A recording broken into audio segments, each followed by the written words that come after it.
അപ്പോൾ രാവിലെ ഉണ്ടാക്കുന്നത് പൂരിയാണ്. അപ്പോൾ പൂരിക്ക് മാവൊക്കെ ഒന്ന് കുഴച്ചെടുത്തിട്ടുണ്ട്. അപ്പോൾ പൂരിയൊക്കെ ഒന്ന് ഉണ്ടാക്കുന്നുണ്ട്. തലേന്ന് രാത്രിയിലെ കുഴച്ച് വെച്ചാൽ രാവിലെ നമുക്ക് പെട്ടെന്ന് നല്ല പൂരി ഉണ്ടാക്കിയെടുക്കാം. അപ്പോൾ ഇതിൻ്റെ കൂടെ കടലക്കറിയാണ്. അപ്പോൾ ഈ വീഡിയോയുടെ ഫുള്ളായിട്ടുള്ള വീഡിയോ ഞാൻ ചാനലിൽ ഇട്ടിട്ടുണ്ട്. അപ്പോൾ എല്ലാവർക്കും രാവിലെ ബ്രേക്ക്ഫാസ്റ്റൊക്കെ കൊടുത്തു. അതിനുശേഷം അരിയൊക്കെ കഴുകി അടപ്പത്തിടാനുണ്ടായിരുന്നു. അതൊക്കെ ഒന്ന് കഴുകി അടപ്പത്തിട്ടു. പിന്നീട് കടയിൽ നിന്ന് സാധനം വാങ്ങിച്ച് കുറച്ച് സാധനങ്ങളൊക്കെ എടുത്ത് ഡബ്ബകളിലാക്കാനുണ്ടായിരുന്നു.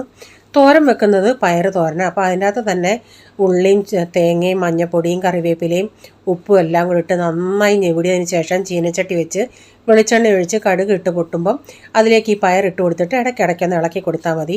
അതിൻ്റെ ഇടയ്ക്ക് ഞാനൊരു മോരൂടെ കറി വെക്കുന്നുണ്ട്. അപ്പോൾ മോരുകറിയും റെഡിയായി, തോരനും റെഡിയായി. പിന്നെ ഇന്നലത്തെ തേങ്ങ അരച്ച മീൻ കറി ഇരിപ്പുണ്ടായിരുന്നു. അപ്പോൾ ഉച്ചയ്ക്ക് ഇതൊക്കെയായിരുന്നു. അപ്പോൾ അതിനുശേഷം പാത്രങ്ങളൊക്കെ കഴുകി വൈകുന്നേരം എൻ്റെ കൊച്ചിനെ വിളിക്കാൻ പോയി. പിന്നെ വന്നിട്ടൊരു കോഫിയൊക്കെ ഉണ്ടാക്കി. അപ്പോൾ ഈ വീഡിയോയിലെ വിശേഷങ്ങൾ ഇതൊക്കെയായിരുന്നു.